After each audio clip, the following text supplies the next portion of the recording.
Hey guys, I hope everybody's doing well.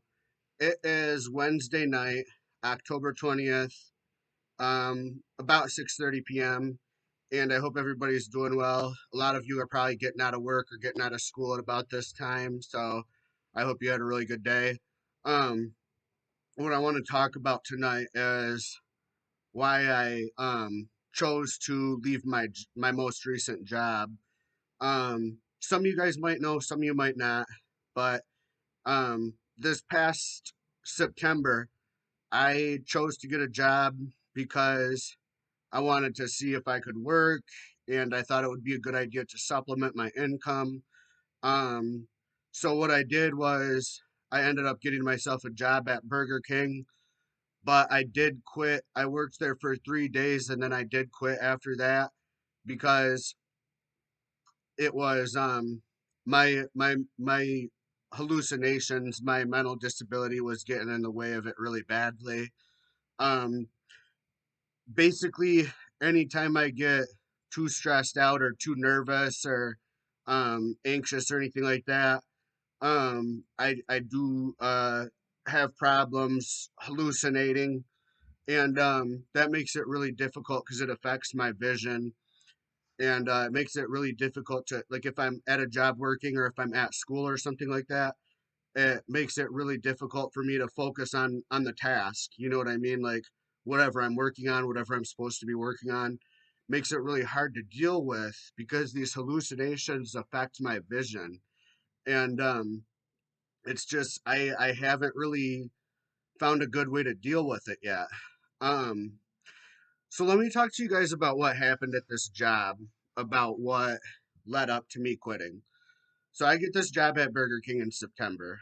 And at first, I was really excited about it. I was really thankful that they were willing to give me a chance because a lot of people won't hire me. Um, I know that in the United States, your employers technically aren't supposed to not hire you because of a disability. But I'm going to tell you right now, it does happen because I have been denied jobs because of my schizoaffective disorder. They didn't really come out and say it, like, they didn't really come out and say, hey, you have schizoaffective disorder, you can't work here. But it was more like they, I got the idea, I'm not stupid. I could tell by the way that they were talking that it wasn't going to work out. um because, like, when I was in Washington, the last couple of job interviews I had, they wanted to know all kinds of questions about my disability and why I could only work certain hours and why this and why that, and are you taking medicine or are you not, all that type of shit. Um so it was just a lot of interviews I have, you know I pretty much get shut down, right away. So I was really thankful that Burger King gave me a chance. And even though I had some problems at this job, um, I still think Burger King is a good company to work for, because they will give people with disabilities and people with felonies a chance. And a lot of places won't do that, so I thought that was pretty cool. So I get this job, and I was really thankful that they hired me, and I had a really positive attitude. I thought I could do a lot to I thought I was a good asset to this restaurant. I thought I could really change things.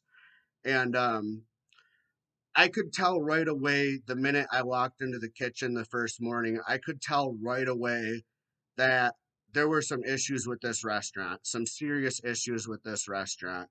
Um, I mean, I this is what this is what I did before I became disabled. All my life before I became disabled, I worked in fast food service. So I know how a kitchen should look. I know how a kitchen should be run, and I know what the health department looks like. Looks like. I'm sorry, my disability fucks with my speech, you guys. Um, I know what the health department looks for when they come in for inspections.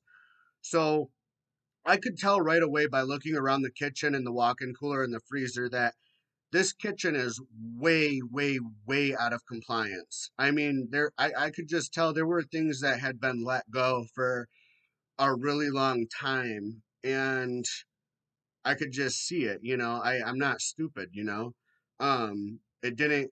I could tell by the other people that worked there that they weren't really enthusiastic about working there. They kind of acted like they didn't really want to be there. Um, there was this one girl who was really cool. She was really friendly to me. She was probably the best worker there. She looked like she was getting a lot of shit done, and she complimented me a lot because she always told me I was doing a really awesome job.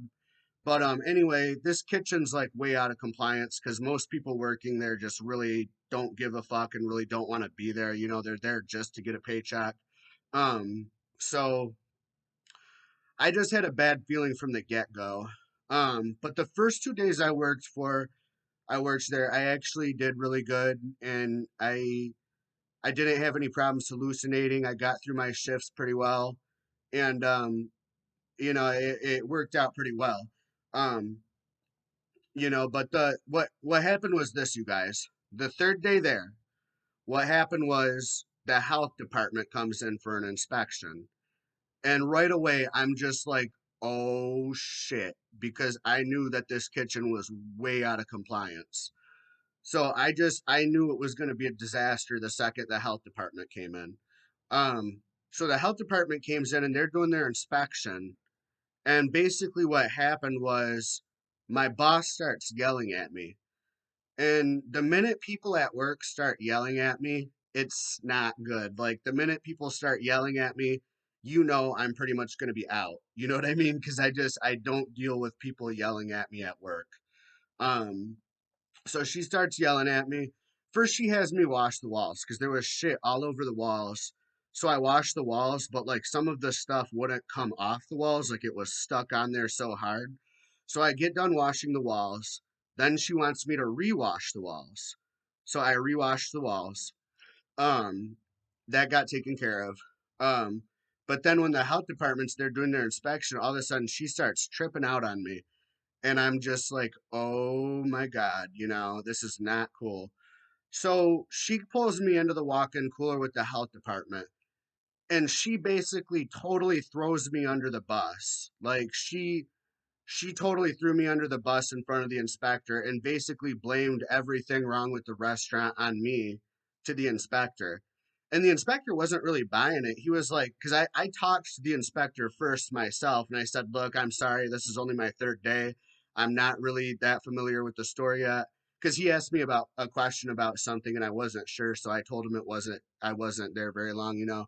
So the health department guy was actually pretty cool. He kind of stood up for me. He was like, no, this kid's brand new. Like this isn't his fault. This guy just started 3 days ago. He didn't make this mess. This is shit that's been sitting here for like months. So the guy was actually really cool, but I did not appreciate my boss throwing me under the bus, blaming everything wrong with the store on me. Like that was not on my third day, a brand new employee.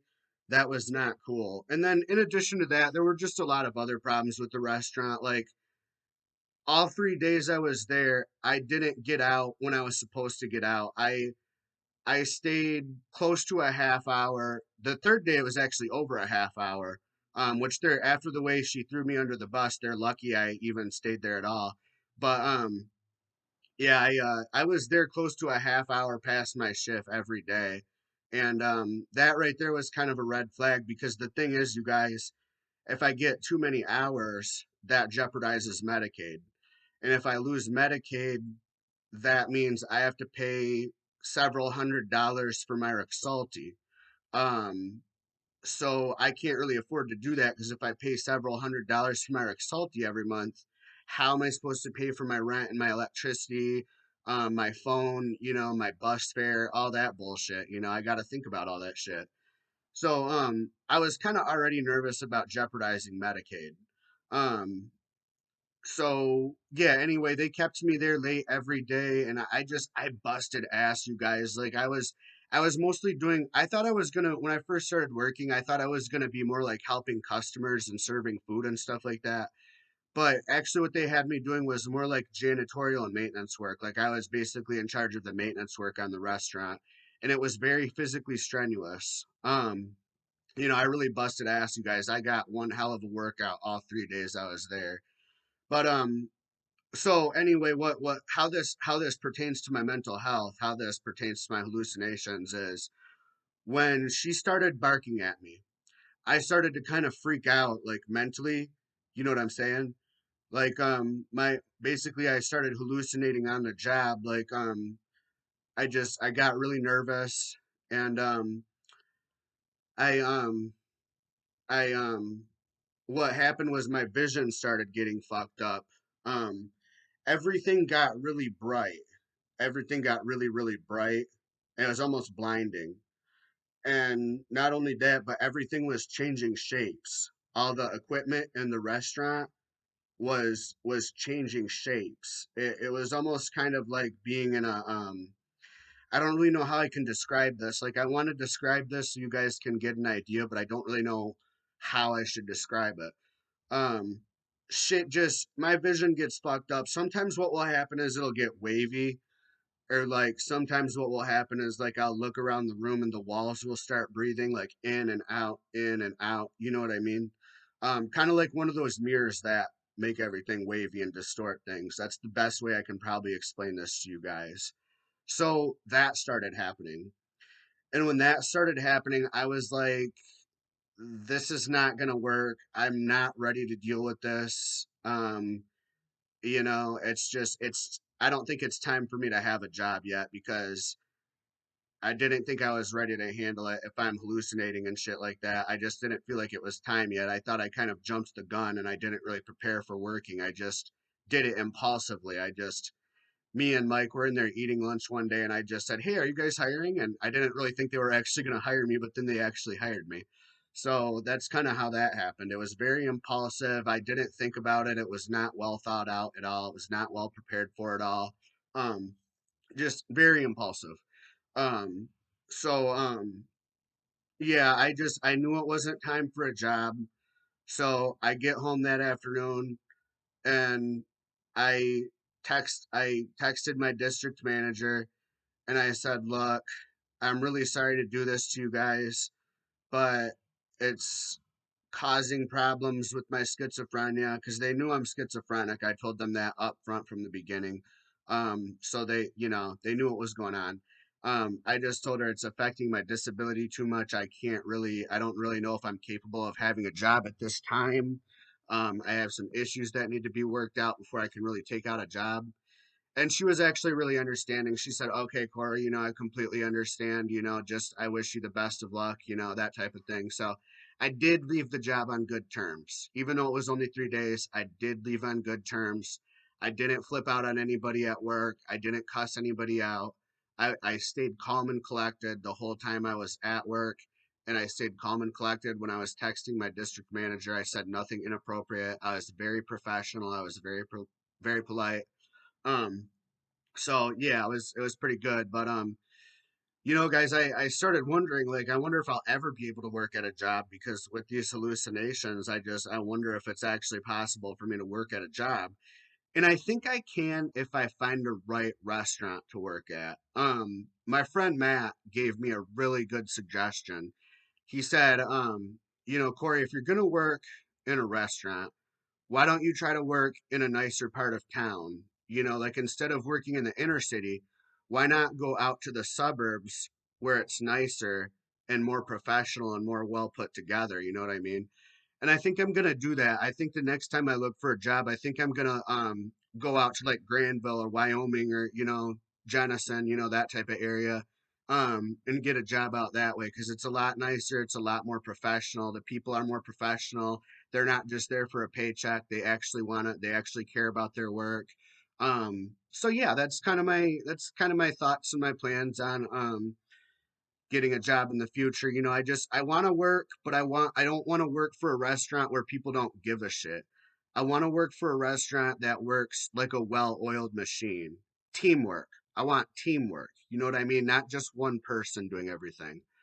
Um, so guys, that is what happened. That's what went down. That's why the job did not work out.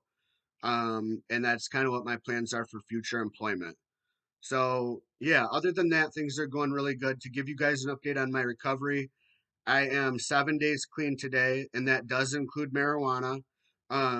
So I'm just trying to stay clean right now. Basically, I'm in three different drug programs right now, and between all three programs, I have meetings all throughout the day. I'm very busy right now.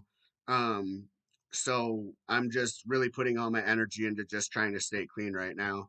Um, so yeah, that's kind of what's going on. So I'm 7 days clean, and I'm just gonna kind of try to keep moving forward from here. Just keep this momentum going forward. So yeah, thanks guys. Thanks for checking the video out. If you stayed throughout this whole video, thank you so much. If you didn't, that's okay too. I know it's long and I ramble a lot, but yeah, thanks guys. You guys have a good night now.